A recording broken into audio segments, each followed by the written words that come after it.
시청자 여러분 안녕하십니까? MBN 뉴스와이드입니다. 법원이 범죄 혐의 소명이 부족하다면서 최순실 씨의 딸 정유라 씨의 구속영장을 기각했습니다. 정 씨의 이른바 모르쇠 전략이 유효한 것으로 보이는데 향후 검찰 수사에 차질이 불가피해 보입니다. 오지혜 기자입니다. 지친 표정의 정유라 씨가 발걸음을 재촉하며 검찰 청사를 서둘러 나오더니 90도 허리를 숙입니다. 심려 끼쳐드리고 이런 일 벌어지게 돼서 정말 죄송합니다. 정 씨는 앞으로 서울 신사동 자택으로 가며 검찰 조사를 성실히 받겠다고 밝혔습니다. 하지만 모르는 부분이 많다고 강조해 검찰 수사에 난항이 예상됩니다. 알지 못하는 일들이 많아서 그런 게 좀 억울하다기보다는 왜 몰랐을까 하는 그런 부분도 있고요. 그래서 많은 드릴 말씀이 없어서. 서울중앙지방법원 강부영 영장 전담 판사는 정 씨의 범죄 가담 경위와 정도가 현 시점에서 구속 필요성을 인정하기 어렵다고 밝혔습니다. 법원이 정 씨가 강제 송환을 앞두고 각종 증거 자료가 폐기됐다는 검찰의 주장을 받아들이지 않은 겁니다. 정 씨는 앞서 업무방해 혐의와 공무집행 방해 혐의로 구속영장이 청구됐으며 지난 1일 범죄인 인도 절차에 따라 강제 송환됐습니다. MBN 뉴스 오지혜입니다. 유엔 안전보장이사회가 추가 대북 제재 결의안을 채택했습니다. 제재 대상은 확대됐지만 대북 원유 공급과 같은 초강력 제재 카드가 빠져서 실효성엔 한계가 있다는 분석도 나옵니다. 김순철 기자입니다. 유엔 안전보장이사회 15개국이 새로운 대북 제재 결의안을 만장일치로 채택했습니다. 지난해 11월 이후 반년 만에 이뤄진 7번째 결의안으로 제재 대상을 확대한 것이 핵심입니다. 단체 제재 대상에는 고려은행과 북한 전략로켓사령부, 무기거래 관련 업체인 강복무역과 조선금산무역이 포함됐습니다. 개인 제재 대상은 간첩 활동을 하는 조이로 정찰총국 5국장 등 14명이 추가됐습니다. 이로써 북한 핵미사일 프로그램과 관련한 유엔의 제재 대상은 개인 53명, 기관 46곳으로 늘어났습니다. And North Korea must understand that the international community will never accept the regime's development and testing of nuclear weapons. 지금까지는 북한이 핵실험이나 장거리 미사일을 발사하면 유엔이 제재했지만 이번엔 중거리급 미사일 발사에도 처음으로 제재에 나섰다는 점에 의의가 있습니다. 반면 대북 원유 공급 금지와 노동자 국외 송출 금지와 같은 초강력 제재가 빠져 대북 압박의 실효성에 한계가 있다는 지적도 나옵니다. MBN 뉴스 김순철입니다. 우리나라와 미국이 북핵 문제를 풀기 위해 압박과 대화를 병행하기로 사실상 합의했습니다. 대북 해법 차이를 두고 충돌할 거란 우려는 일단 줄어드는 분위기입니다. 송주영 기자입니다. 정의용 청와대 국가안보실장과 허버트 맥메스터 미국 국가안보회의 보좌관, 이른바 한미 안보사령관이 백악관에서 1시간 20분 동안 만나 북핵 해법에 상당한 합의를 이뤘습니다. 두 사람은 대북 제재와 압박 공조를 이어가면서 비핵화 대화의 통로를 어떻게 마련할지 집중 논의한 것으로 전해졌습니다. 한국의 대화와 미국의 압박 기조에서 절충점을 찾았다는 평가입니다. 두 사람은 또 정상회담 시기와 의제에 대해서도 상당 부분 합의했습니다. 시기는 이번 달 말, 의제는 한미동맹 강화와 북핵, 무역 등이 될 것으로 보입니다. 우선 한미 동맹 관계를 어떻게 더 확대 발전시켜 나가느냐 하는 게 가장 중요한 의제 중에 하나가 될 것 같고요. 그다음에 북한 핵 문제 해결에 관한 양 정상 간의 굉장히 깊이 있는 의견 교환이 있을 것으로 제가. 맥메스터 보좌관이 최대한 예우를 갖추겠다고 밝혀 공식이 아닌 국빈 방문을 준비하겠다는 의미로 해석됩니다. 정 실장은 또 사드 발사대 추가 반입 보고 누락에 대해 설명했고 맥메스터 보좌관은 설명해줘서 고맙다고 화답했습니다. 한미 간 입장 차이가 클 것이란 예상과 달리 시작이 순조롭자 이번 정상회담이 북핵에 대한 공동 해법 마련에 중요한 계기가 될 것이란 분석이 나옵니다. MBN 뉴스 송정입니다. 하지만 사드 문제에 있어서는 정의용 안보실장의 태도는 강경합니다. 부지에 대한 철저한 환경 영향 평가가 필요하다고 밝혔는데요.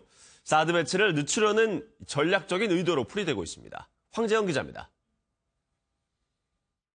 어제 새벽 미국에 도착하자마자 철저한 환경 영향 평가를 언급한 정의용 안보실장. 때문에 현재 진행 중인 소규모 환경 영향 평가가 끝나는 다음 달 31일 이후 추가로 일반 환경 영향 평가 등이 진행될 가능성도 생겼습니다. 새 평가는 소규모 평가보다 더 복잡한 과정을 거쳐야 하므로 평가가 완료될 때까지 최소 1년은 더 걸릴 것으로 보입니다. 일반 평가 같은 경우에는 주민의견 수렴을 하고 상황의 조사를 해야 돼요, 의무적으로. 군의 목표였던 연내 사드 배치 완료가 무산되는 셈이며 각종 절차 착수가 지연되면 내년 말에나 배치가 완료될 수도 있습니다. 이렇게 환경 영향 평가 기간이 길어질 조짐을 보이자 군 관계자는 여러 사정으로 사드 관련 언급은 제한된다며 불편한 기색을 감추지 못했습니다. 여기다 사드 관련 시설 공사를 하려고 지난달 국방부에 설계도까지 낸 주한미군이 추가 평가에 반대한다면 사드 배치를 두고 한미 간 의견 충돌이 생길 수도 있습니다. 군이 주민 반대를 줄이기 위한 과정으로 비교적 가볍게 여겼던 환경 영향 평가가 사드 배치 완료에 영향을 미칠 주요 쟁점이 되고 있습니다. MBN 뉴스 황재현입니다. 문재인 대통령이 반기문 전 유엔 사무총장을 만나서 사드 문제와 관련한 조언을 구했습니다. 한미 정상회담을 앞두고 사드가 외교 문제로 비화될 가능성을 차단하겠다는 겁니다. 최영규 기자입니다. 한때 대선 후보로 경쟁자였던 반기문 전 유엔 사무총장을 문재인 대통령이 오찬 장소 입구에서부터 반갑게 맞이합니다. 예정된 70분을 40분이나 넘긴 만남에서 최근 논란이 불거진 사드 보고 누락과 관련해 심도 있게 논의한 것으로 전해졌습니다. 당연히 그 한미 정상회담과 관련해서 그 사드 문제에 관한 조언도 있었습니다. 그 문제는 전략적으로 굉장히 저희들에게 중요한 또 전술이 아니겠습니까? 그것을 공개하지 않는 것이 좋겠다. 그렇게. 한미 정상회담을 앞두고 사드 문제를 어떻게 풀어갈지에 대한 전 유엔 사무총장으로서의 조언이 있었던 것으로 보입니다. 한미 정상회담과 관련하여 정중하면서도 당당하게 임하는 것이 좋다. 한미 동맹이 초석이라는 인식을 가져야 한다. 반 총장은 또 대북 문제를 푸는 데 있어서 이산가족 상봉과 평창올림픽 등 비정치적 방법 활용을 제안했습니다. 마지막으로 문 대통령은 새 정부 외교정책 수립과 외교 현안 해결에 대한 조언을 요청하자 반 총장도 언제든 기꺼이 응하겠다고 화답했습니다. MBN 뉴스 최영규입니다.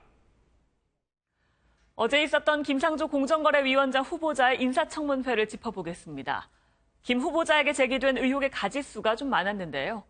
김 후보자를 낙마시키겠다고 벼르던 야당은 부동산 투기 의혹에 대해 집중 공세를 펼쳤습니다. 먼저 김근희 기자입니다. 핵심 쟁점은 부동산 관련 의혹이었습니다. 야당은 2006년 1월 김 후보자가 6억 원에 산 서울 청담동 아파트가 같은 해 10월 실거래가가 9억 원이었다며 특혜 의혹을 제기했습니다. 어떤 특별한 인연으로 누가 특혜로 이렇게 분양을 했거나 누가 소개해줬거나 이런 것은 아니었느냐.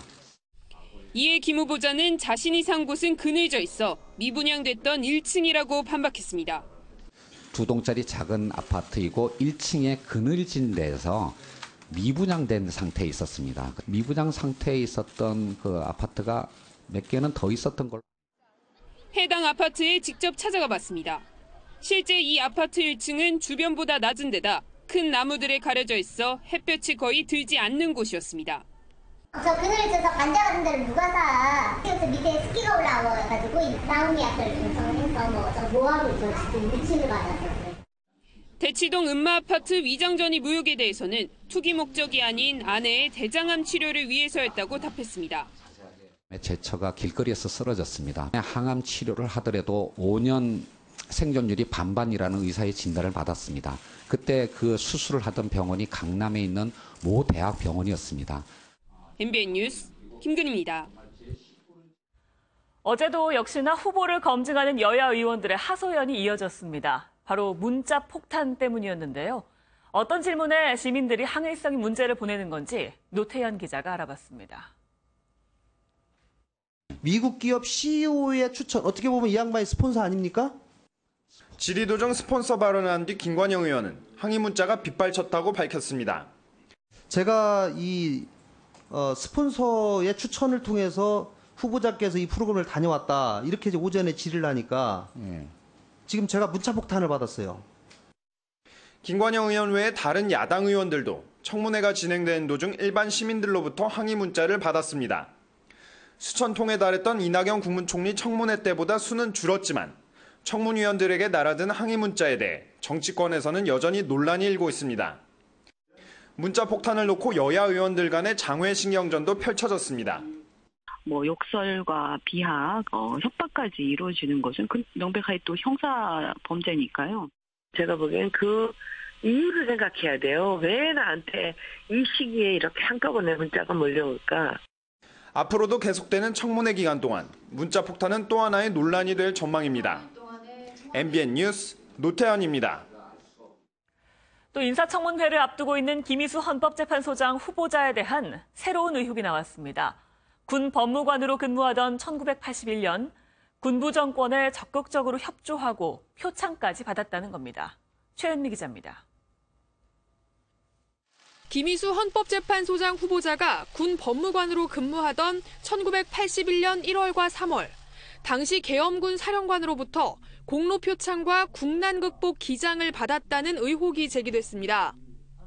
곽상도 자유한국당 의원은 5.18 민주화운동 당시 시민군을 처벌한 공적이 인정된 결과라며 표창뿐 아니라 주거지인 서울 인근 1군단으로 특혜성 인사발령을 받은 정황도 있다고 폭로했습니다. 곽 의원은 계엄군 사령관으로부터 표창까지 받은 전력이 있는 후보자가 5.18 정신을 헌법에 담겠다는 문재인 대통령과 어떻게 국정을 함께 운영할 수 있을지 우려된다고 말했습니다. 이에 대해 김 후보자 측은 후보자가 당시 국난 극복 기장을 받은 사실은 있지만 계엄군 사령관 표창을 받은 사실은 확인되지 않고 있다며 국방부에 사실 조회를 요청했고 결과를 기다리고 있다고 말했습니다. 김 후보자가 5.18 시민군 7명을 버스에 태워 운전한 운전기사에게 사형을 선고했다는 의혹도 제기됐습니다. 김 후보자 측은 버스가 경찰 저지선을 뚫는 과정에서 경찰 4명이 사망하고 4명이 다친 사건이었다고 해명했습니다. 그러나 자유한국당은 당시 김 후보자로부터 사형 선고를 받은 시민군 참가자들을 다음 주 인사청문회에 증인으로 신청했습니다. MBN 뉴스 최은미입니다. 다음 소식입니다. 이낙연 신임 국무총리가 전직 대통령과 그 가족들을 만났습니다. 4대강 감사 문제로 불편할 법도 한 이명박 전 대통령도 찾아 이야기를 나눴는데요. 4대강 주제를 꺼냈을까요? 김문영 기자입니다. 이낙연 국무총리가 전격적으로 이명박 전 대통령을 예방했습니다. 나는 정말 지지로 축하한다. 이 총리는 문재인 대통령이 이전 대통령의 최대 치적 사업인 4대강에 대한 감사 지시를 내린 점을 의식한 듯 시종일관 화기애애한 분위기를 연출하기 위해 애를 썼습니다. 그리고 제 고향에 그 법성포 굴비가게 대통령 들으셔가지고 굴비를 사셨어요. 이어진 비공개 회동에서도 4대강에 대한 언급은 없었던 것으로 알려졌습니다. 관심이 쏠렸던 전두환 전 대통령 예방은 갑작스럽게 취소됐습니다. 총리실은 출입기자단에 문자 메시지를 보내 내부적으로 전 대통령 예방에 대해 여러 논의가 있었지만 최종 결론이 안 난 채 공지가 됐다고 설명됐습니다. 일각에선 이 총리의 기자 시절 전 대통령을 찬양했던 전력에 대한 여론을 의식했다는 분석이 나옵니다.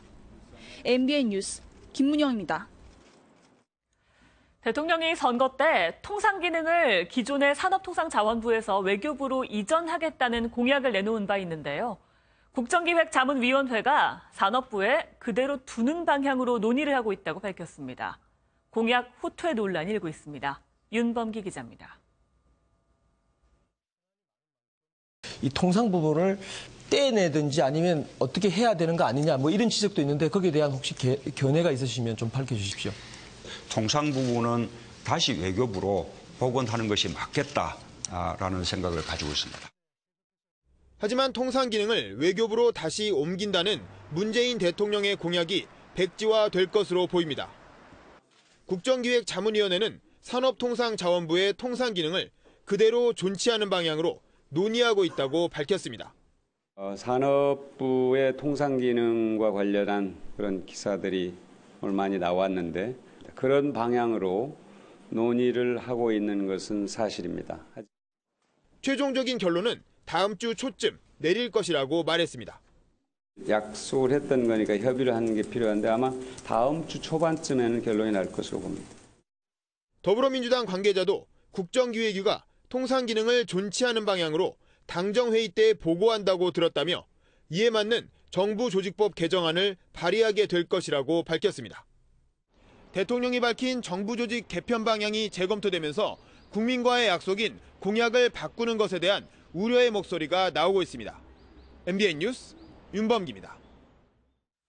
어젯밤 서울의 한 음식점에서 불이 나 손님들이 대피하는 소동이 벌어졌습니다. 밤사이 일어났던 사건 사고 소식 배정훈 기자가 정리했습니다. 방화복 차림의 소방관들이 건물 내부에 남은 불씨를 제거하는 작업이 한창입니다. 어젯밤 10시 55분쯤 서울 창천동의 67살 김모 씨가 운영하는 한 음식점에서 불이 났습니다. 인명피해는 없었지만 음식점에 있던 손님들이 대피하는 소동이 벌어졌습니다. 아파트 위쪽에서 불길이 솟습니다. 오늘 새벽 1시 반쯤 광주 운남동의 한 아파트 15층에서 불이 났습니다. 이 불로 41살 탕모 씨가 숨지고 아파트 내부가 모두 타는 등 소방서 추산 8천여만 원의 재산 피해가 났습니다. 어젯밤 10시 40분쯤 부산 대교동의 한 골목길에서 33살 신모 씨가 운전하던 승합차에 63살 문모 씨가 깔리는 사고가 나 인근 병원으로 옮겨졌습니다.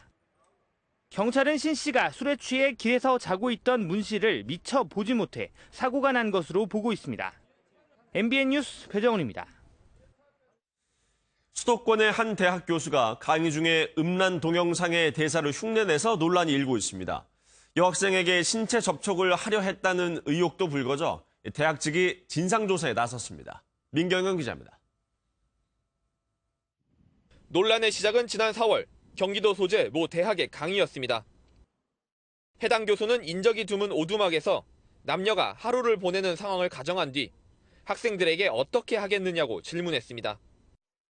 대답이 없자 교수는 일본 음란 동영상 배우의 대사를 따라했습니다. 야동이면 기본지부터 나올 것이야. 어떤 로맨스 소설이면 키스하고 끝나지. 당시 불편함을 느낀 학생도 있었는데 교수의 얘기는 계속됐습니다. 필수적인 단어이잖아. 야매 때 기본지 쓰고 있는데. 교수가 여학생에게 신체 접촉을 시도했다는 주장도 나왔습니다. 머리를 만지면서 이렇게 하면은 성희롱이냐고 물어보기도 하고 이제 막 손을 잡고 어떨 때는 포옹을 또 해보려고 하고 수업을 재미있게 하려고 했었다며 학생들에게 해당 발언을 사과했다고 밝힌 교수는 성추행 의혹은 전면 부인했습니다. 대학 측은 다음 주 초 성희롱 심의위원회를 열어 관련 정황이 인정될 경우 징계 수위를 결정할 방침입니다. MBN 뉴스 민경영입니다. 서울대의 한 기숙사가 빈 방을 불시에 무단으로 점검해서 인권 침해 논란이 일고 있습니다. 학교 측은 학생들끼리 방을 바꾸는 일이 적발된 적이 있어서 불가피한 조치였었다고 주장했습니다. 우종환 기자가 취재했습니다. 서울 종로구에 있는 서울대 연건 캠퍼스 기숙사입니다.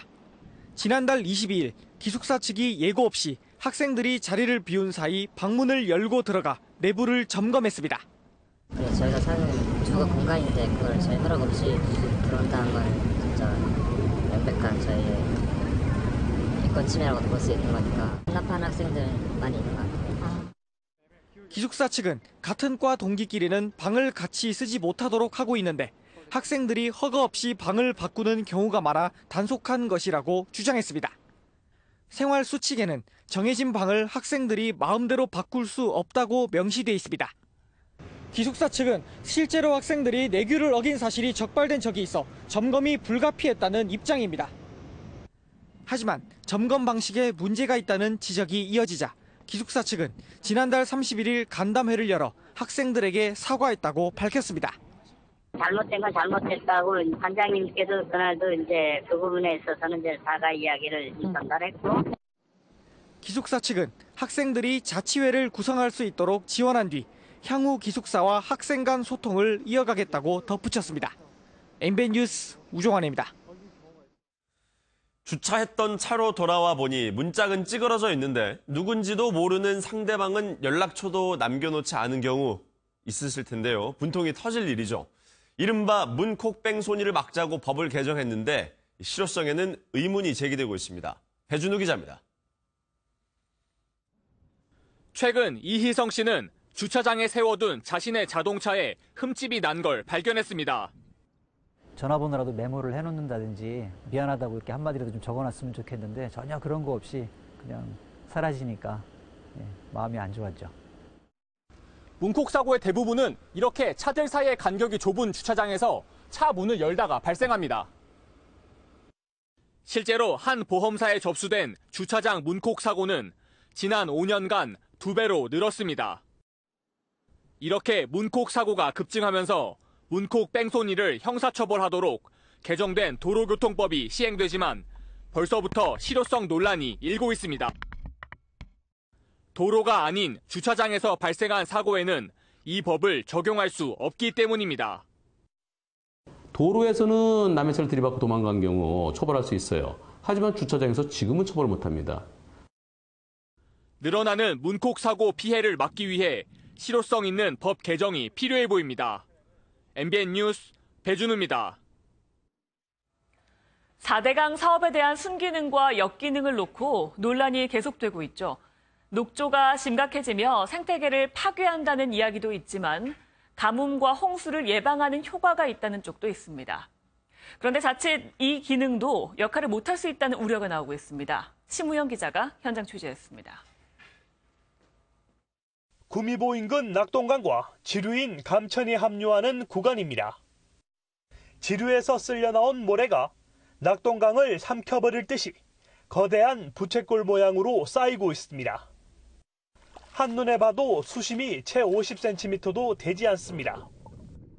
4대강 사업 당시 홍수를 막겠다며 강바닥을 파내 수심을 6m로 만들었던 점을 고려하면 사실상 원상태로 되돌아간 겁니다.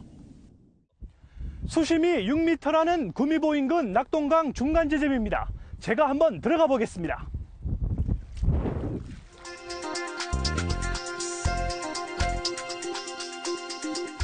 (4대강) 사업 이후 쌓인 모래 탓에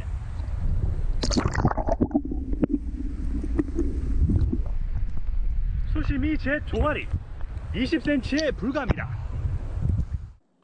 비단 이곳만이 아닙니다. 하천학회 조사 결과 구미보와 강정보 사이 40km 구간 곳곳에서 이런 식으로 다시 쌓인 퇴적물은 애초 파낸 모래양의 30%가 넘습니다. 낙동강 바닥은 6m나 낮아졌지만 옆에서 흘러들어오는 지류의 바닥은 여전히 높아 낙차가 생기면서 지류에서 깎인 흙과 모래가 합류 지점에 차곡차곡 쌓인 겁니다. 재태적 현상인데 그거는 일종의 자연이 스스로의 모습을 찾아가는 과정이라 볼 수 있거든요. 문제는 4대강 다른 구간에서도 비슷한 상황일 것으로 예상돼 홍수 예방 기능을 제대로 할 수 있겠냐는 지적이 나옵니다. 낙동강을 포함한 4대강 모두에서 역행 침식이 발생했고 지금도 진행 중에 있습니다. 구미보와 강정보 구간에 쌓인 퇴적물을 다시 파는 데 드는 비용만 2조 원. 설사 다시 파낸다 하더라도 근본적인 대책이 없는 한 또다시 쌓이기를 반복할 수밖에 없는 상황이어서 헛돈을 쓰는 게 아니냐는 비판이 나오고 있습니다. MBN 뉴스 심우영입니다. 지난해 10월 남부지방을 강타한 태풍 차바는 모두 2천여억 원 규모의 엄청난 피해를 입혔는데요. 7개월이나 지난 지금도 복구 작업을 시작도 못한 곳이 있다고 합니다. 곧 여름 장마와 태풍이 시작될 텐데 더 큰 피해가 생기지 않을까 걱정입니다. 강진우 기자입니다.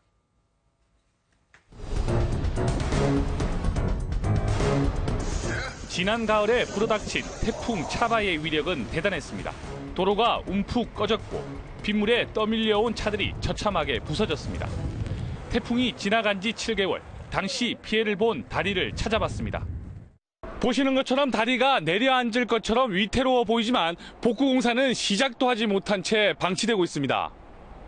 공사비 500억 원이 넘는 대형 공사가 예정돼 있지만 국비 지원이나 설계 등 행정 절차가 길어지면서 아직 착공도 하지 못한 상태입니다. 출퇴근 시간에 굉장하죠. 계속 기다려야 되고 그 신호 한 번만에 갔었는데 한 번만에 가지 못하고 그리고 시간 약속 못 지키고. 역시 태풍 차바가 핥히고 간 김해의 한 하천. 당시 상류에서 떠내려온 대형 토목 배수관이 그대로 처박혀 있고 산책로 곳곳이 유실된 채 방치되고 있습니다.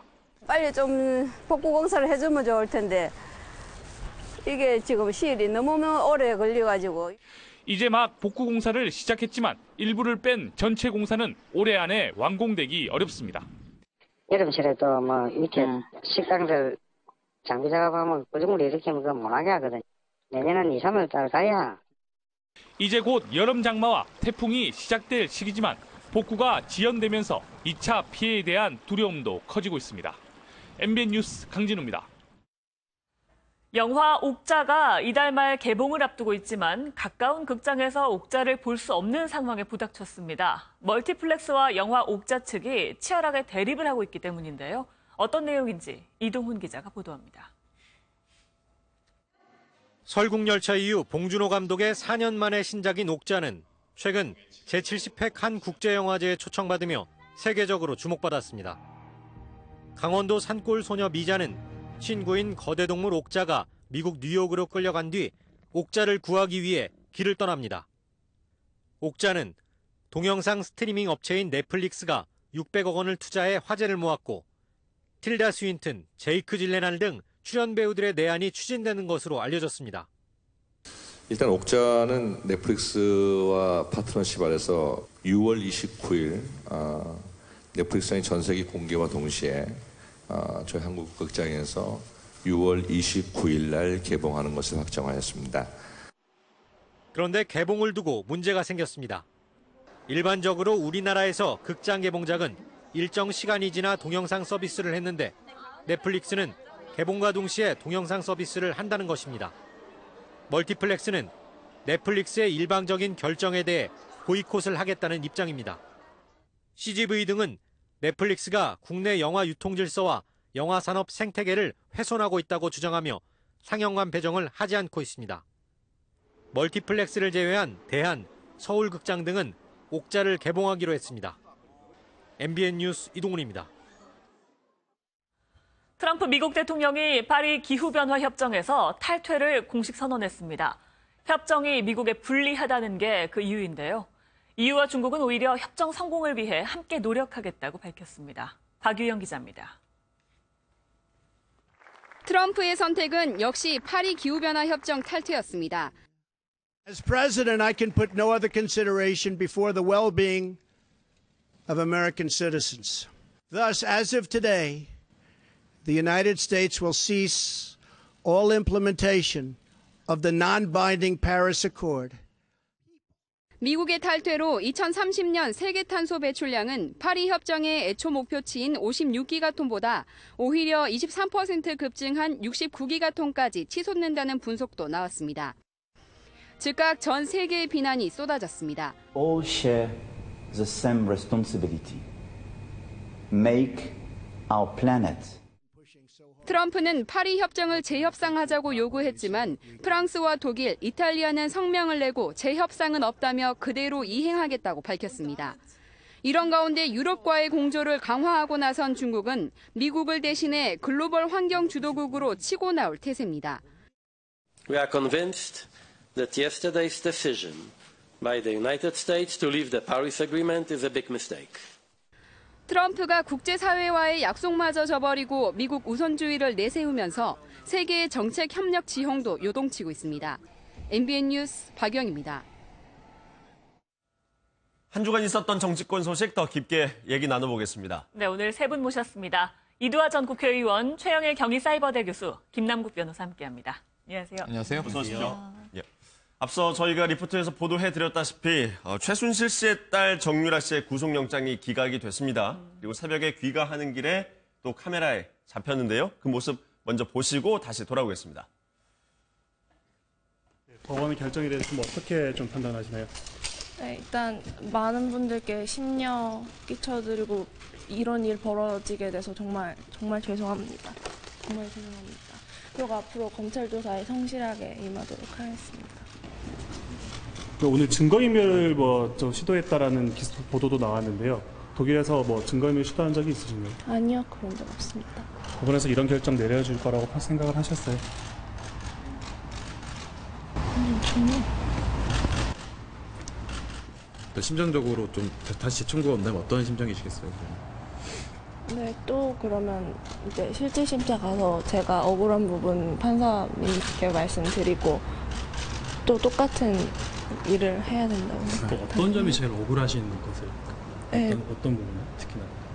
알지 못하는 일들이 많아서 그러니까 네, 그런 게 좀 억울하다기보다는 왜 몰랐을까 하는 그런 부분도 있고요. 그래서 많은 드릴 말씀이 없어서 네, 여쭤보시는 거에 다 정확히 되게 대답을 못 드리기 때문에 죄송하게 생각합니다. 법정에서 직접 말씀을 많이 하시면서 우시면서 말씀을 하셨다는데 그 부분 중에서 말씀하신 것 때문에 진심으로 국민들께 사과한다 이런 부분을 있었다는데 어떤 부분에서 그렇게 미안하고 억울하셔서 이렇게 눈물까지 흘리게 되셨는지. 제가 이제 또 SNS에 안 좋은 글도 올렸었고 그게 공연성이 있던 누구를 향한 글이었던 어쨌든 잘못된 글이면 확신하고 많이 반성하고 있고요.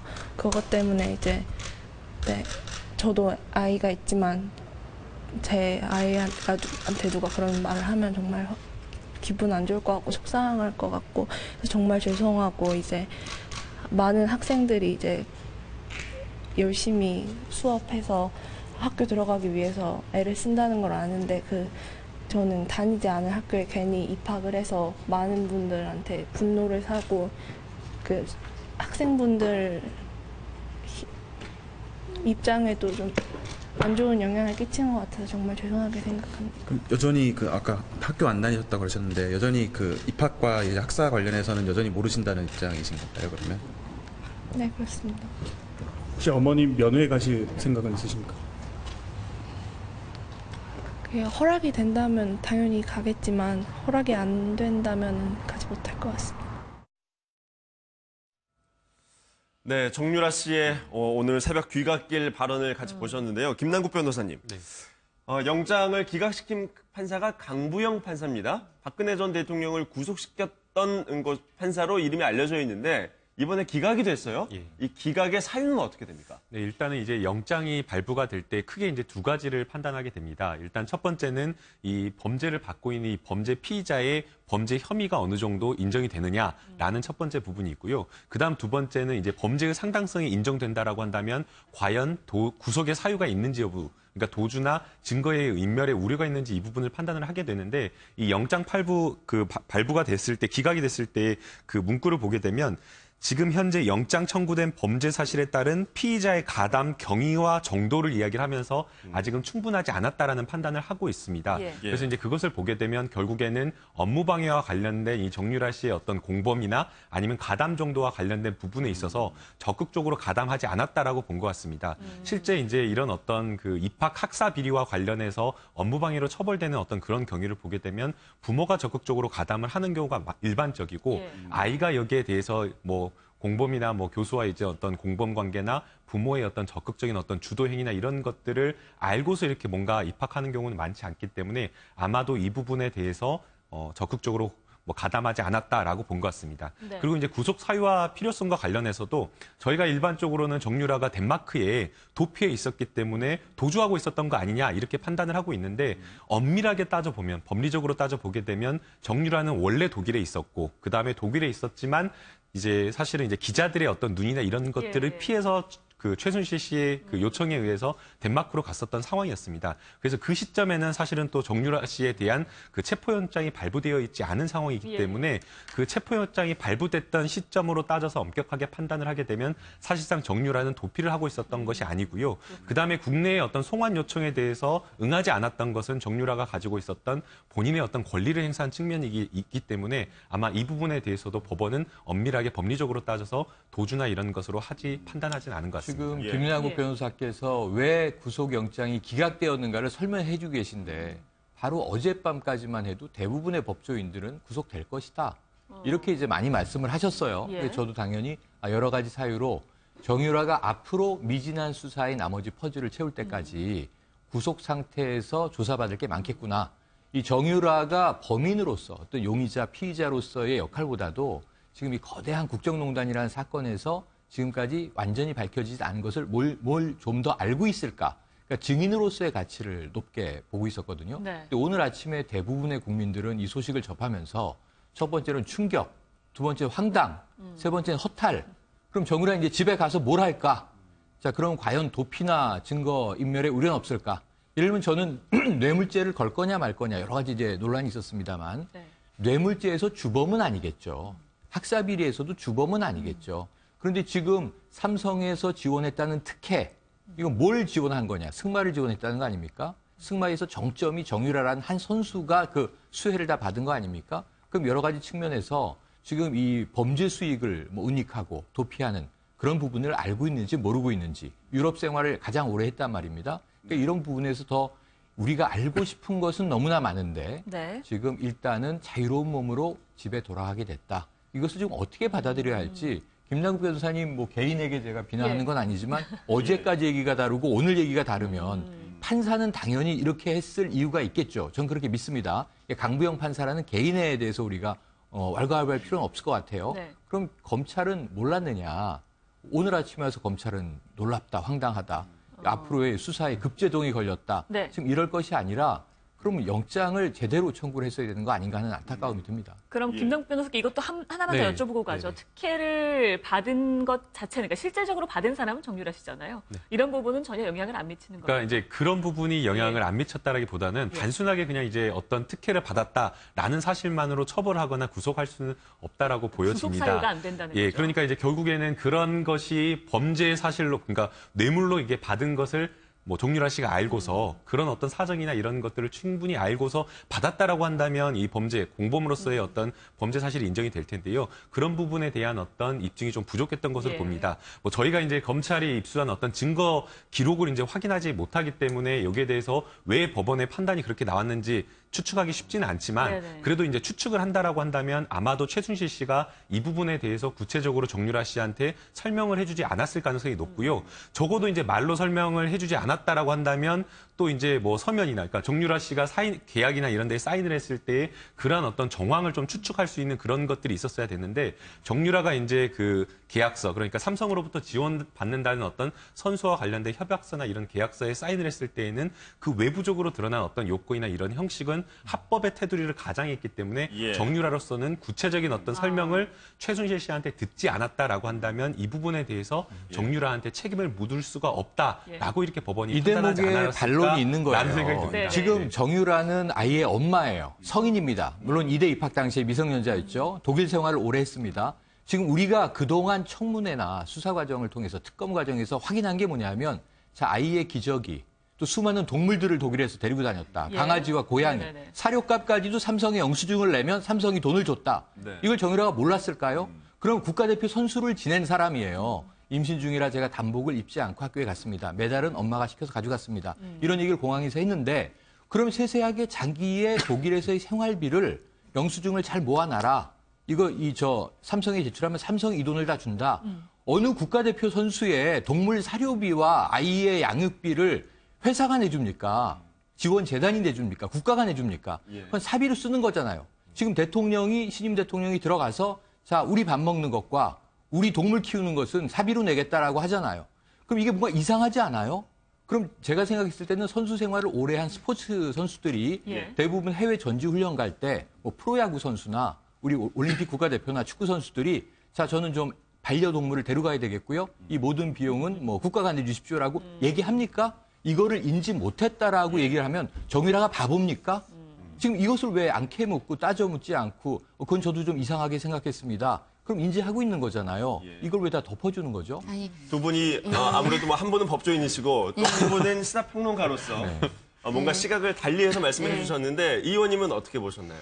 사실 이제 영장 담당 판사는 지금 특히 서울중앙지법에는 한 3명 정도 있는데요. 이 사람들은 아주 꼼꼼하고 합리적으로 판단을 할 거라고 법원 내부에서도 그 중에서도 특별히 이제 그런 평가를 받는 사람을 보내거든요. 그러니까 이렇게 한 데는 정말 이유가 있을 겁니다. 근데 오히려 사실 검찰에서 저희가 이제 법조인들이 대부분 영장이 발부될 거라고 믿었던 건요. 업무 방해, 부정입학과 관련해서 영장이 발부될 거라고 믿었던 사람은 그렇게 많지 않습니다. 왜냐하면 부정입학과 관련해서는 아이가 알았다, 학생이 알았다는 게 사례를 입증하기가 쉽지 않고요. 또 판례도 거의 없습니다. 그러니까 부정입학과 관련해서는 주로 부모가 처벌을 받지 학생까지 처벌받는 사례가 별로 없기 때문에 이게 체포 영장을 발부할 때 처음에 이제 정유라 씨를 이제 신병을 확보해서 올 때는 외환거래법, 특히 범죄 수익 은닉 규제에 관한 법률이라는데 자금세탁법이라 그러죠. 자금세탁법과 관련해서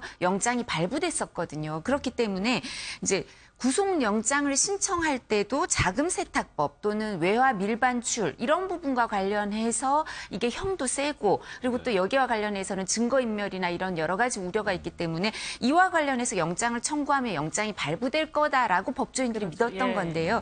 자금세탁법이 구속영장에 안 들어갔어요. 그래서 이게 왜 안 들어갔는지 검찰에서 이와 관련해서 구속영장을 발부할 만큼 증거를 못 모은 건지 이제 앞으로 이 부분을 보강해서 다시 영장을 청구할 건지 이 부분이 이제 관심되는 부분이고요.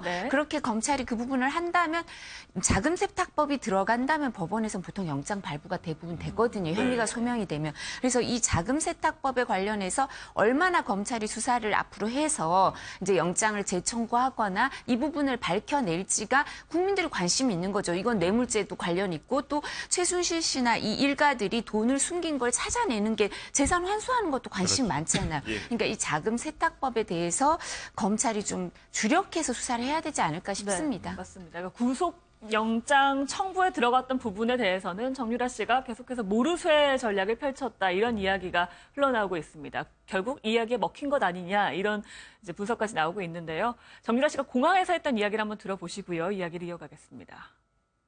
엄마 최순실 씨 재판 보면서 어떤 생각하셨어요? 제가 어머니 재판 내용을 하나도 듣지도 못하고 보지도 못해서 어떻게 되고 있는지 전 하나도 전에 들은 것이 없어요. 국정농단 이런 과정들이 억울하세요? 제가 어머니와 전 대통령님과의 어떤 일이 벌어졌는지는 하나도 모르는데 일단 저는 좀 억울합니다. 어쨌든 제가 이런 일에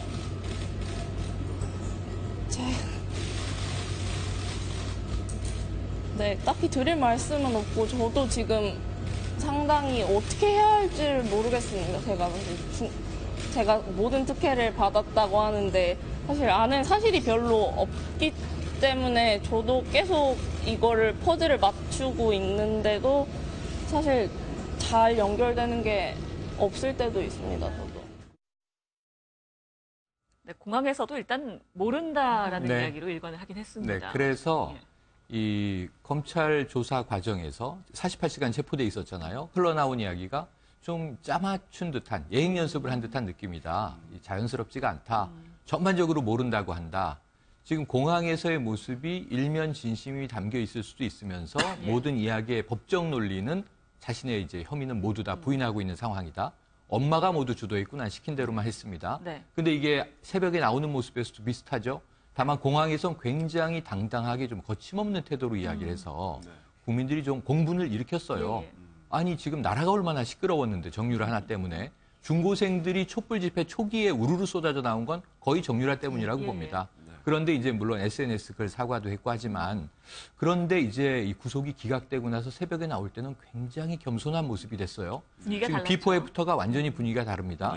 이게 변호사의 조력이 좀 주요했던 것인가 아니면 뭐 또 물리적으로 시차 적응도 문제가 있었겠고 힘들었겠죠. 보강도 조사를 계속 받으니까. 그래서 지친 것도 있을 것 같고 저는 구속 수사가 이어졌다면 이 변호인의 조력과 상관없이 정유라가 좀 심경의 변화를 일으키면서 여러 가지 좀 새로운 진술이 나오지 않겠는가를 기대했는데 앞으로는 검찰의 수사가 뭐 보강된다고 아까 이 변호사님 말씀 주셨지만 그렇다 하더라도 이게 자유로운 상태와 또 이게 구속되어 있는 상태는 천양지차기 때문에 수사가 좀 이게 순조롭겠는가 하는 부분은 이제 의아심이 계속. 최 교수님께서 이 영장 기각의 아쉬운 부분을 지적을 해주셨는데 지금 정유라 씨가 앞선 이 공항에서 나올 때 취재진의 질문에서도 엄마가 시켰다라는 취지로 얘기를 하고 있습니다.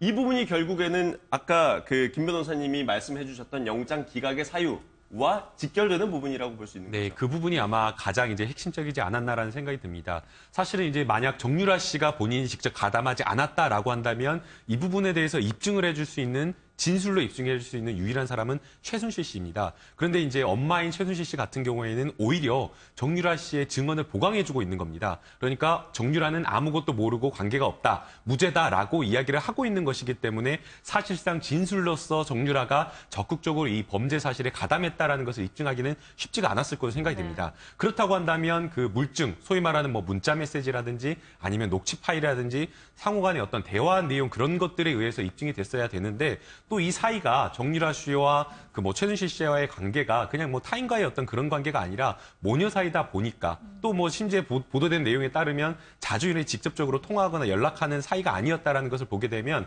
문자 메시지나 그런 녹취 파일조차 검찰에서 확보하기가 어려웠을 것으로 생각이 됩니다. 그렇다고 한다면 이제 남은 것은 정유라 씨가 직접적으로 뭔가 이제 삼성에 받을 때의 계약서라든지 이런 어떤 공문이라든지 그런 내용일 텐데요. 결국에 어떤 그런 문서들이나 그런 내용들은 전부 다 외형적으로는 형식적으로는 다 합법으로 되어 있기 때문에 사실상 정유라 씨의 어떤 공범이라든가 가담 정도를 밝히기에는 굉장히 어려웠을 것으로 보입니다. 그래서 아마도 정유라 씨가 저렇게 조금 뭔가 감정을 섞어서 당당하게 뭔가 기자들 앞에서 이야기를 할 수 있지 않았나라는 생각이 듭니다. 그러면 결국에는 엄마에게 책임을 떠넘긴 전략이 주요했다 이렇게 생각을 할 수 있을 것 같습니다. 특히 부정 입학 관련해서는 엄마한테 책임을 떠넘기는 게 맞다 이렇게 그리고 또 이게 통할 거다라는 게 확신을 했을 거고요. 그게 주요했고요. 그리고 이제 아까 말씀드렸던 자금 세탁법과 관련해서도 뇌물죄와 관련해서도 계속 같은 주장을 할 겁니다. 근데 자금 세탁법은 앞으로도 외환거래법이라든가 이 부분은 사실은 입증을 하면 정유라 씨가 범죄 혐의가 밝혀질 수도 있어요. 그래서 전 이번에 영장 청구를 안 한 게 범죄 사실이 안 들어간 게 시간이 부족해서 증거를 못 모은 건지 아니면 그 부분도 있지만 지렛대로 정유라의 구속과 관련해서 이걸 지렛대로 활용해서 이 사건 그림을 그리고 있는지 검찰의 앞으로 활동은 좀 더 지켜봐야 될 것 같은데요. 김 변호사님 말씀하신 것처럼 사실 정유라의 범죄 혐의는 그렇게 밝히기가 쉽지는 않습니다. 쉽지는 않은데요. 독일에서 이 자금 세탁법 관련해서 독일도 이 자금 세탁법이 있거든요. 얼마나 밝혀졌고 이 수사 협조가 어느 정도 이루어질 건지 그리고 그 뭐 주택을 구입하고 또 이런 과정에서 정유라 씨가 어느 정도 사실관계를 알고 있었다는 게 진술이 나올 건지 왜냐하면 지금 그 업무 방해와 관련해서는 이대 관계자들도 정유라 씨가 알았다 이런 진술은 없었을 것 같아요. 그래서 그 부분은 어려웠겠지만 나머지 돈을 쓰는 부분 실제 돈이 어떻게 취득됐는지 몰라도 돈을 쓸 때는 알 수밖에 없었을 거예요. 근데 이게 그래서 이런 부분과 관련해서는 검찰이 이게 지렛대로 활용을 한다면 최순실 씨한테도 협조를 좀 얻기가 쉬운 부분도 있을 수가 있고요. 그리고 정유라 씨도 저희가 해보면 저렇게 거침없는 성격들은요. 두 번째 구속되는 걸 정말 두려워합니다. 두 번째 구속이 될 것 같으면 확 무너지거든요. 첫 번째 구속될 때는 거침없는 성격들은 가서 버틸 수 있다 이런 마음을 먹습니다. 근데 이제 구속됐다 풀려났다가 또 다시 구속될 위기에 닥치면 사람들이 그때 가장 무너지거든요. 그래서 그렇게 할 수 있을지 검찰이 그렇지 않으면 지금 우리가 걱정하는 것처럼 혐의를 입증하지 못할지 이 부분은 이 정유라 씨 사건만뿐만이 아니라 국정 그 농단 사건의 재수사와 관련된 계획 그리고 아마 검찰의 신뢰 이런 부분까지 합쳐져 있기 때문에 그리고 특수 일부 부장은 또 본인도 명예회복을 또 하고 싶을 거 아니에요. 또 여러 가지 어려운 일이 있어서 그래서 부분에서 좀 더 우리가 시간을 갖고 지켜볼 필요도 있지 않을까 싶습니다. 학사비리 말고 돈과 관련된 부분은 앞으로 남은 수사를 좀 지켜봐야 될 필요가 있는 것 같은데요. 학사비리도 문제가 있어요. 학사비리 때 지금 보세요. 전 총장, 전 학장, 교수, 학점중 교수 다 줄줄이 구속돼서 지금 실형 선고받고 있는 과정입니다. 뭐 그 모치는 7년형을 구형받았죠. 판결이 나와야 되지만. 근데 그 모든 특혜를 받은 딸은 지금 불구속, 몰랐다는 이유인데 자, 공항에서 너무 천진한 얼굴로 전 하나도 몰랐고요. 입학 취소 너무 당연하다고 인정하고요. 학교를 간 적도 없고 전공도 몰랐다.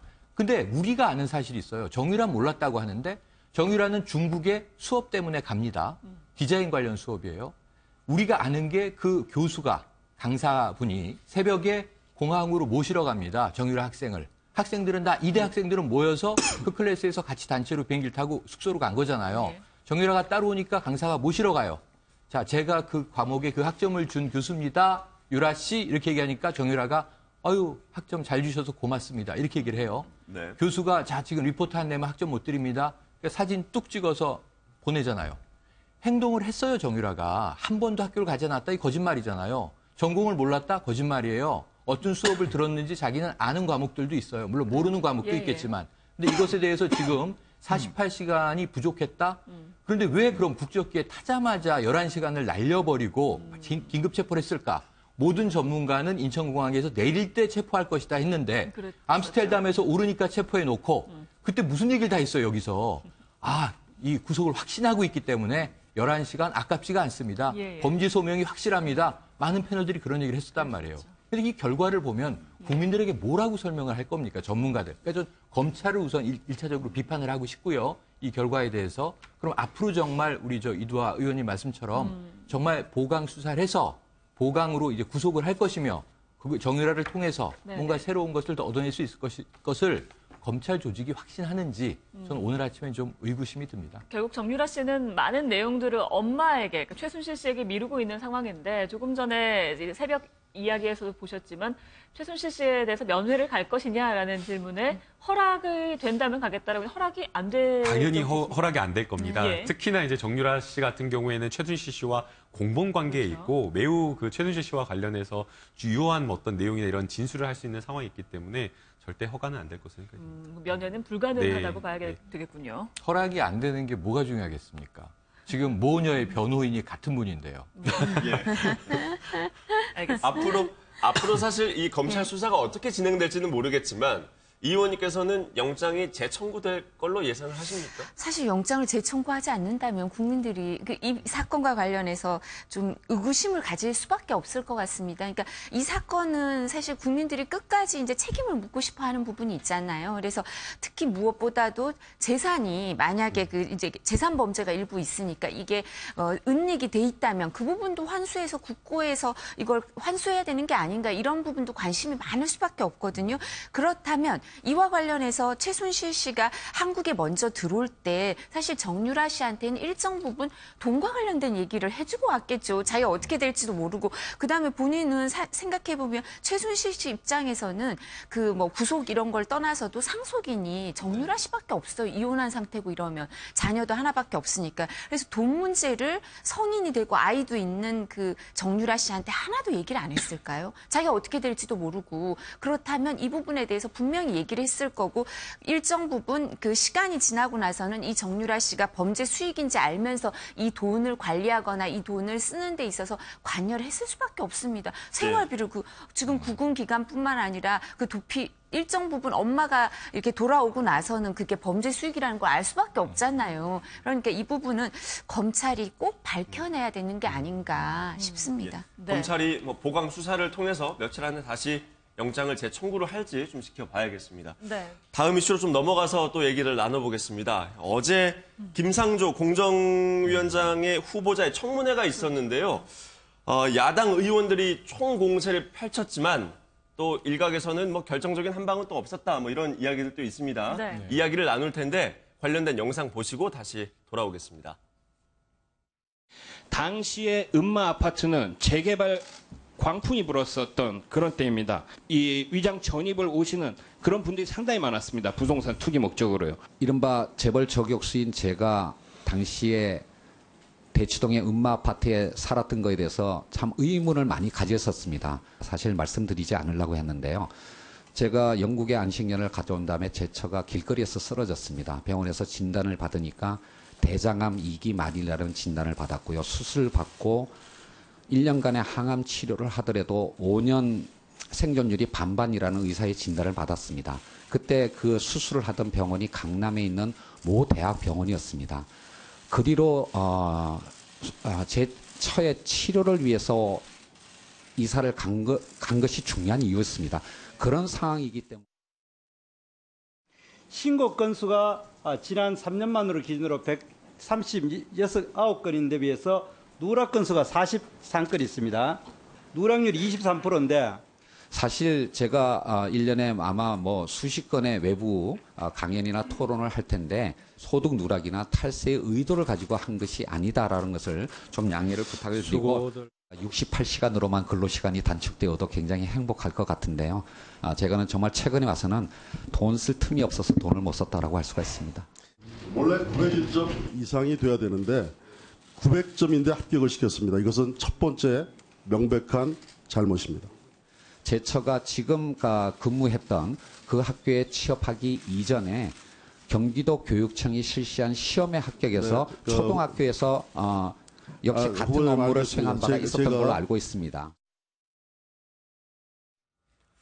네, 뭐 이번 인사청문회에서 가장 핫 이슈 중에 하나죠. 위장 전입 문제. 네.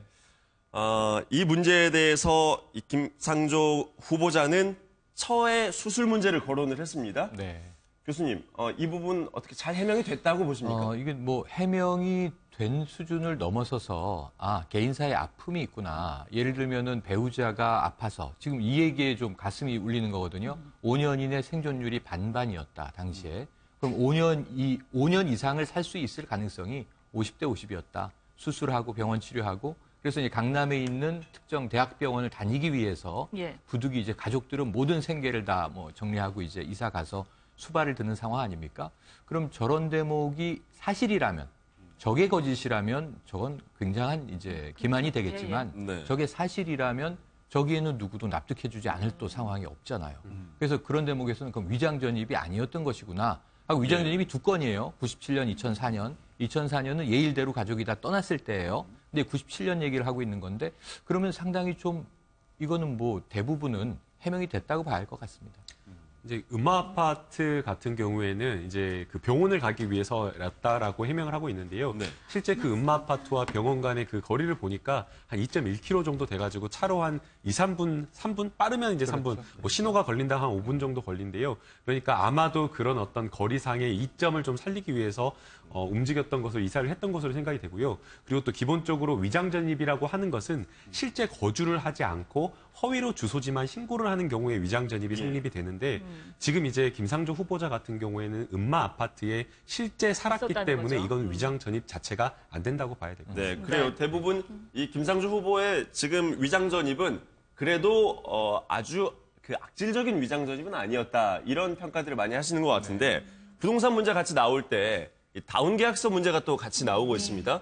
이게 과거에는 그 2006년 이전인가요? 그 시점이 지금 정확한 시점이 지금 기억이 안 나는데 그 전에는 그렇게 관행적으로 많이들 했던 거였었습니까? 예, 이제 저희 뭐 기준시가라고도 하고요. 그 기준시가 이제 그걸 많이 쓰고 실거래가를 쓰지 않았다는 건데 뭐 부동산 그 중개인들도 그 부분을 세금을 절약하기 위해서 일정 부분 이렇게 해도 다 그 당시에는 세무서에서 받아줬기 때문에 그런 신고를요. 그렇게 하자고 하는 건데 실질적으로 사실 김상조 후보자가 몰랐다고 하는 건 조금 의구심은 있어요. 왜냐하면 보통 그럴 때 부동산 중개인이라든가 법무사들이 책임을 안 지려고요. 왜냐하면 그게 합법적이지는 않았어요. 옛날에도. 그렇기 때문에 당사자한테 물어보는 거죠. 이렇게 해도 되겠습니까? 세금 절약되고 큰 문제 안 생깁니다. 라고 물어봤을 텐데 근데 이제 뭐 기억이 안 날 수도 있고 이런 상황은 있겠지만 그래서 아마 처음엔 계속 관행이어서 문제가 안 된다고 하다가 이제 그 계속 질문이 이어지니까 김상조 후보자가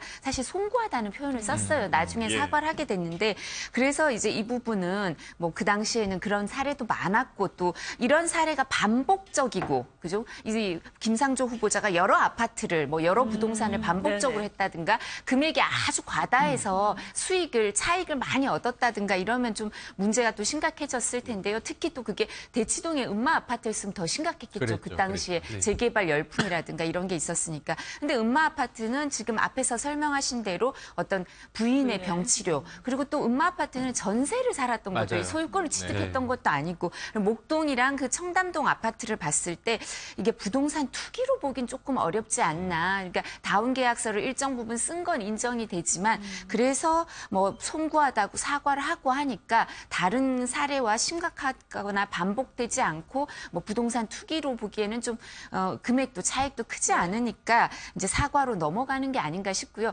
그리고 제가 김상조 후보자 청문회를 보면서 느낀 게 야당 의원들도 야당 얼마 전까지 여당을 하다 야당을 하려니까 적응이 잘 안 되는 거예요. 그리고 여당 의원들도 사석에서 만나면 뭐라 하냐면 여당 의원은 어떻게 해야 돼?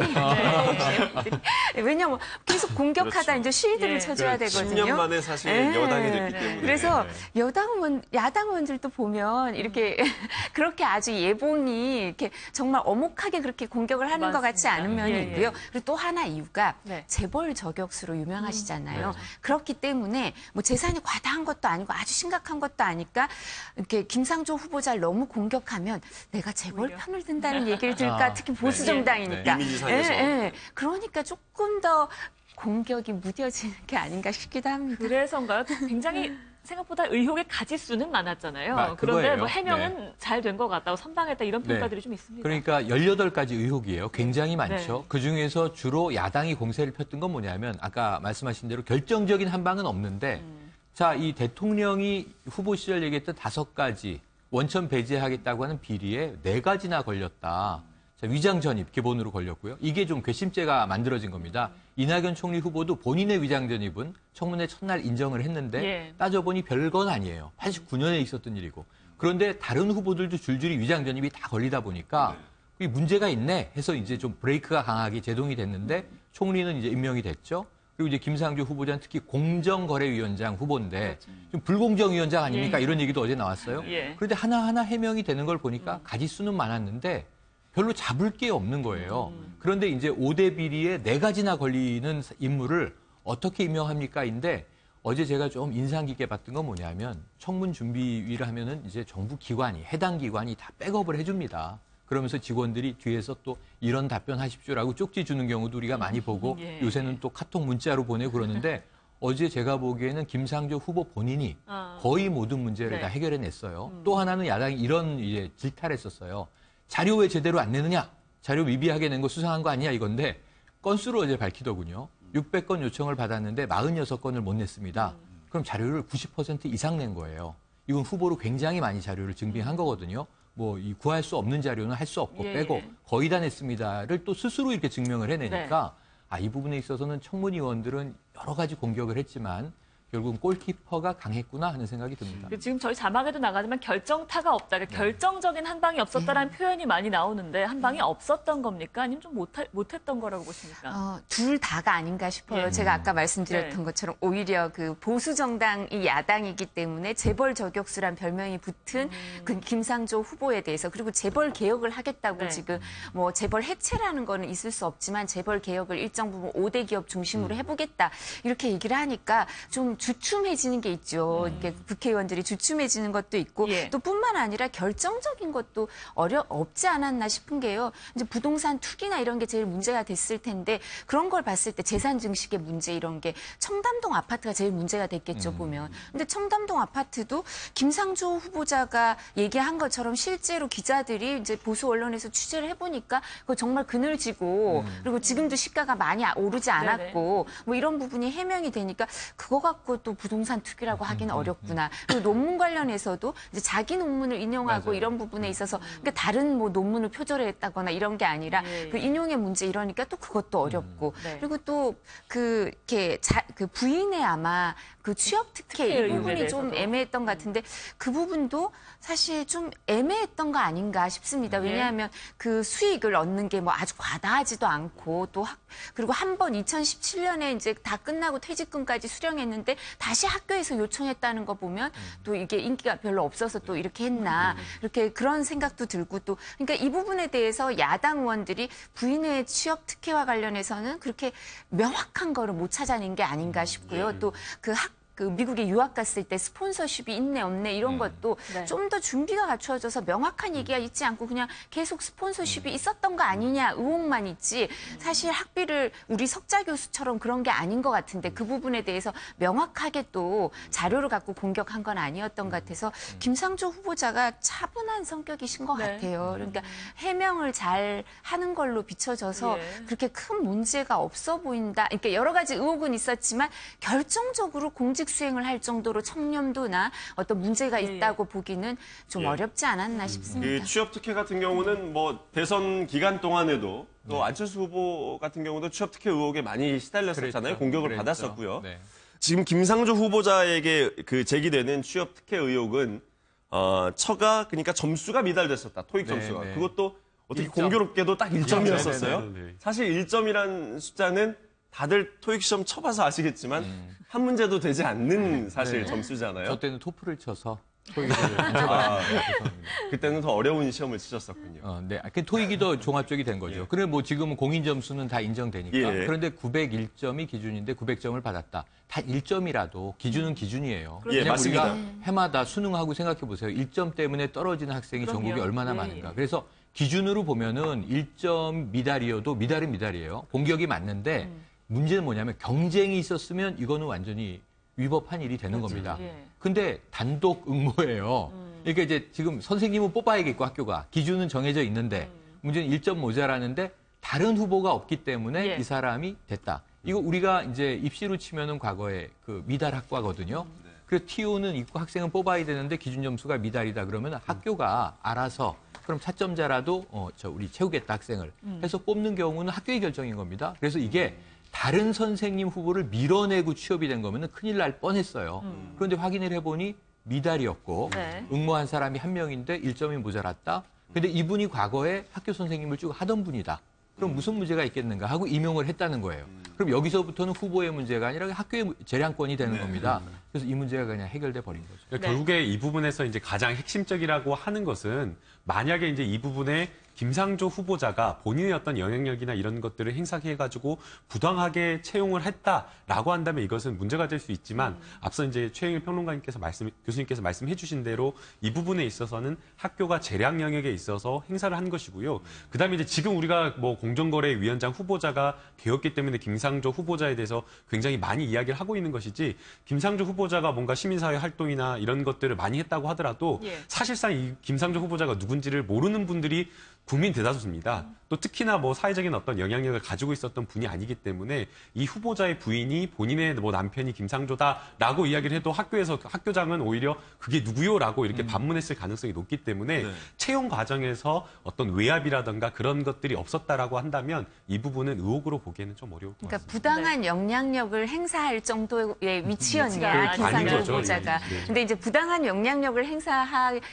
정도의 힘이 있다고 보여지지 않았다 그 당시는. 네. 그래서 아마 이 부분은 입증하기가 어려운 것 같습니다. 네, 또 어제 조금 전에 잠깐 얘기가 나왔지만요. 스폰서십 관련해서 발언이 나오니까 또 이게 또 문자 폭탄으로 이어져서 의원들의 항의가 좀 있었습니다. 의원들의 이야기를 먼저 들어보시고 이야기를 나눠보죠.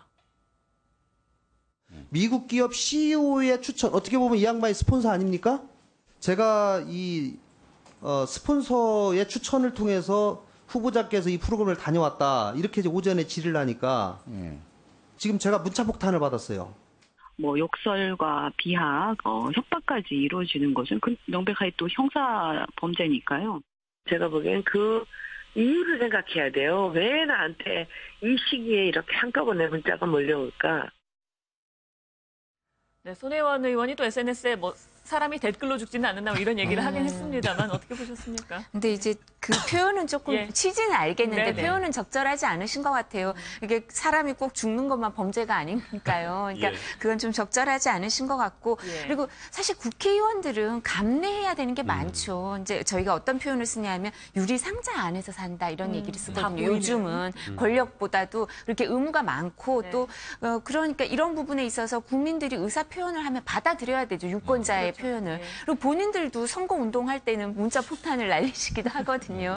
그렇기 때문에 감내해야 되는 부분이긴 하겠지만 그 정도가 지나친 경우에 어떤 그 아까 말씀하신 것처럼 욕설이나 아니면 협박까지 가족들을 이렇게 뭐 어떻게 하겠다 이런 게 오기도 해서 저도 아는 어떤 의원님도 이렇게 뭐 이렇게 형사 고소를 한다 이런 얘기를 하시던데요. 근데 이게 꼭 또 이런 경우 말고도 또 이제 여당 의원들 경우 지금 여당 의원들한테도 그런 문자 협박이 오기도 한대요. 그래서 그렇게 하시는 분들도 있는데 어느 당을 지지하든 누구를 지지하든 이제 본인의 그 지지 발언만 중요하고 본인과 똑같은 생각을 가진 사람들의 목소리만 중요한 게 아니라 이 민주주의 사회라는 거는 다른 사람, 다른 생각을 가진 사람도 발언할 기회를 보장해 주는 게 나도 언젠가는 소수자가 될 수도 있고 야당이 될 수도 있고 이런 거 아니겠습니까? 그래서 좀 더 그런 의식이 이제 퍼져야 되는데 그렇지만 일정 부분 이 과도기인 것 같아요.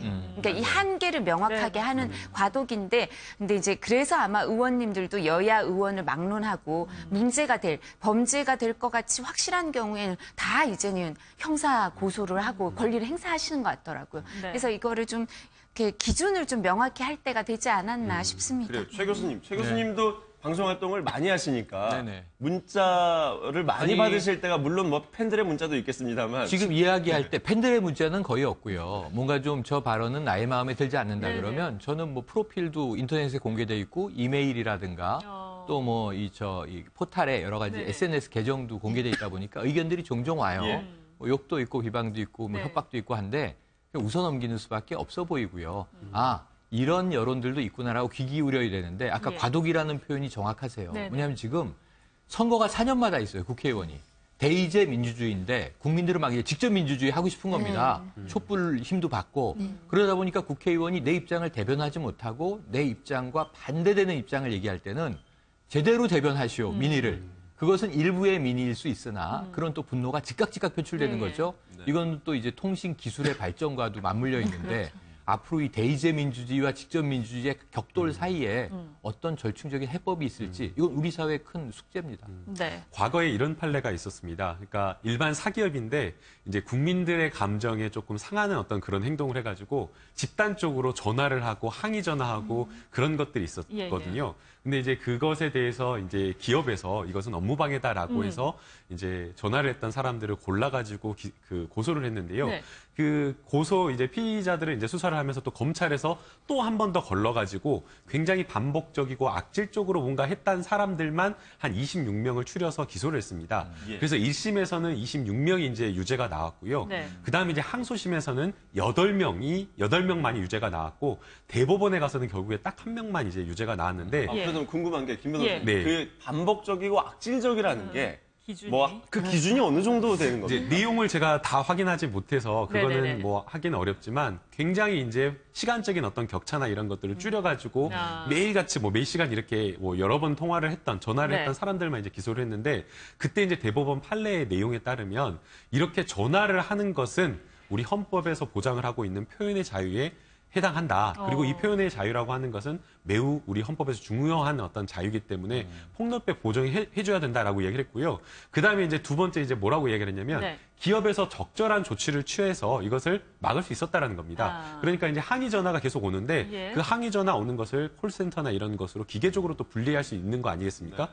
그런 점을 지적을 했고 그 다음에 이제 또 세 번째 마지막으로 기업의 창구다라는 걸 이야기를 한 겁니다. 그러니까 기업이라고 한다면 그런 어떤 국민적인 소비자의 의견에 귀 기울일 수 있는 그런 자세가 돼야 된다라는 지점을 이야기를 했기 때문에 이 대법원 판례에 비추어 볼 때 국회의원도 핸드폰 업무용 폰과 국민들의 의견을 받는 폰 분리하면 되는 거 아니겠습니까? 그리고 또 국회의원도 당연히 국회의원으로서 국민의 의견에 귀 기울일 의무가 있기 때문에 이 부분은 좀 겸허하게 받아들이면 좋을 것 같습니다. 과도하지만 않다면 의견을 받아들이는 창구는 필요한 것 같습니다. 오늘 말씀 여기까지 듣겠습니다. 고맙습니다. 고맙습니다.